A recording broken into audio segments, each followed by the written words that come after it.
السلام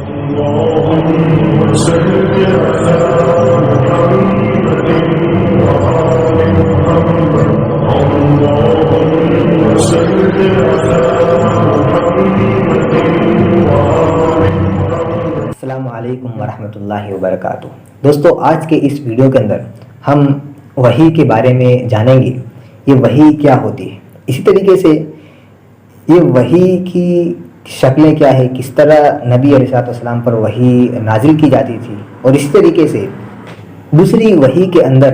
نبی علیہ السلام کو جو پیغام، جو بڑے اہم پیغام امت کے لیے تھے وہ دیے گئے تھے، ان کے بارے میں بھی انشاءاللہ تذکرہ کیا جائے گا۔ آئیے پہلا نقطہ یہ کہ وحی کسے کہتے ہیں۔ وحی کہتے ہیں اللہ رب العالمین اپنی بات کو، اپنے پیغام کو نبی علیہ السلام تک پہنچاتا ہے تو اسے وحی کہا جاتا ہے۔ اس کی الگ الگ شکلیں تھیں، تو وہ اس طرح کہ خود اللہ رب العالمین بھی نبی علیہ السلام کو پس پردہ میں رہ کر نبی علیہ السلام کو وحی کرتے ہیں۔ اسی طریقے سے ایک شکل یہ بھی ہے کہ جبریل علیہ السلام فرشتے اپنی اصلی پیدائشی شکل میں آتے نبی علیہ السلام کو وحی لے کر۔ اسی طریقے سے ایک شکل یہ بھی ہے کہ فرشتے اپنی اصلی شکل میں تو نہیں آتے ہیں لیکن کسی انسانی شکل میں آتے ہیں، جس کو کئی مرتبہ صحابہ کرام نے بھی فرشتوں کو دیکھا ہے جو انسانی شکل میں آیا کرتے تھے اس وقت۔ اور اسی طریقے سے ایک یہ کہ بنا کسی فرشتے کے اللہ رب العالمین سیدھے نبی علیہ السلام کے دل میں بات ڈال دیتا تھا، یہ بھی وحی کی ایک شکل ہے۔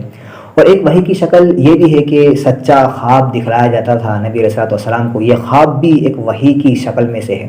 اور اسی طریقے سے ایک شکل یہ بھی ہے جو کہ سب سے مشکل شکل تھی نبی علیہ السلام کے لیے، کہ گھنٹی بجتی تھی۔ گھنٹی جب بجتی تھی تو یہ نبی علیہ السلام پر سب سے سخت حالت ہوا کرتی تھی، یعنی اس حالت میں نبی علیہ السلام پر بڑی سخت گرا گزرتی تھی۔ یعنی اگر اس حالت کے اندر، یعنی جو گھنٹی والی وحی نازل ہوتی تھی، اگر یہ وحی سخت سردی اور سخت جاڑے کے موسم میں بھی اگر نازل کی جاتی تھی تو نبی علیہ السلام کے پسینے چھوٹ جایا کرتے تھے، آپ کی پیشانی پسینہ آلود ہو جایا کرتی تھی۔ اگر آپ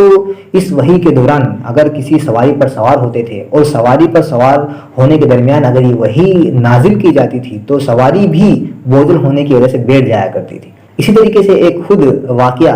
زید بن ثابت رضی اللہ عنہ کہتے ہیں کہ ایک مرتبہ میں بیٹھا ہوا تھا، نبی علیہ السلام کا پیر میرے پیر پر تھا۔ یہ وحی یعنی جو گھنٹی والی وحی جو سب سے گرا نبی علیہ السلام کے لیے تھی، سب سے مشکل تھی، جب یہ وحی کا سلسلہ شروع ہوا، یہ وحی نازل ہونا شروع ہوئی تو میرا پیر نبی علیہ السلام کے پیر سے نیچے تھا، تو مجھے اتنا سخت نبی علیہ السلام کا پیر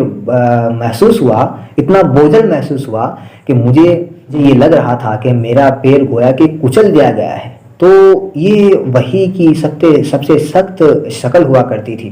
اسی طریقے سے وہ بھی جانتے ہیں، جیسا کہ ہم نے پچھلی ویڈیو کے اندر بیان کیا، کہ دوسری مرتبہ نبی علیہ السلام کے پاس جبریل علیہ السلام وحی لے کر آئے تھے تو گھبرا گئے تھے اور حضرت خدیجہ رضی اللہ عنہا سے جا کر کہتے ہیں کہ مجھے چادر اڑا دو۔ تو اللہ رب العالمین نے جو دوسری مرتبہ وحی نازل کی، اس وحی کے اندر بڑے اہم کون سے پیغام دیے تھے؟ وہ یہ پیغام تھے، اللہ رب العالمین نے سورہ مدثر کی آیتوں کا نزول فرمایا اور اس طرح فرمایا کہ یا ایھا المدثر،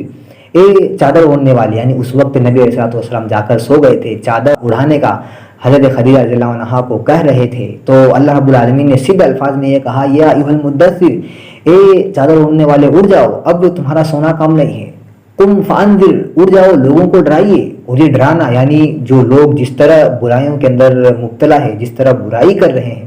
ان کو برائیوں سے روکیے، ان کو آخرت کے انجام کے بارے میں بتلائیے۔ وَرَبَّكَ فَكَبِّرْ، اور اسی طریقے سے اپنے رب کی تعریفات بیان کیجیے۔ یہ لوگ جو تعریفات کے بھوکے ہیں، یہ بھوکے رہیں گے، حقیقت میں لائق اللہ رب العالمین ہی تعریفات کا ہے۔ وَثِيَابَكَ فَطَهِّرْ، اور اپنے کپڑوں کو پاک کیجیے، یعنی اپنی اندرونی حالت کو بھی پاک اور صاف کیجیے، اپنی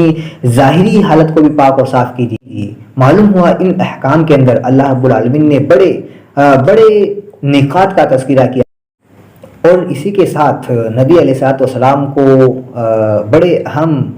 پیغام دیے گئے کہ کس طرح تمہیں دعوت کا سلسلے کو جاری کرنا ہے۔ انشاءاللہ العزیز نبی علیہ السلام کی پوری زندگی کے بارے میں بتلایا جائے گا کہ اس کے بعد نبی علیہ السلام جو ابھی نبی بنائے گئے ہیں، 40 سال کی عمر آپ کی ختم ہو چکی تھی، اس کے بعد جو بقیہ جو زندگی تھی نبی علیہ السلام کی وہ صرف 23 سال کی رہ گئی تھی۔ اس 23 سال کے اندر نبی علیہ السلام نے کس طرح اس دعوت کو لوگوں تک پہنچایا، انشاءاللہ العزیز اس کا تذکرہ کیا جائے گا۔ السلام علیکم۔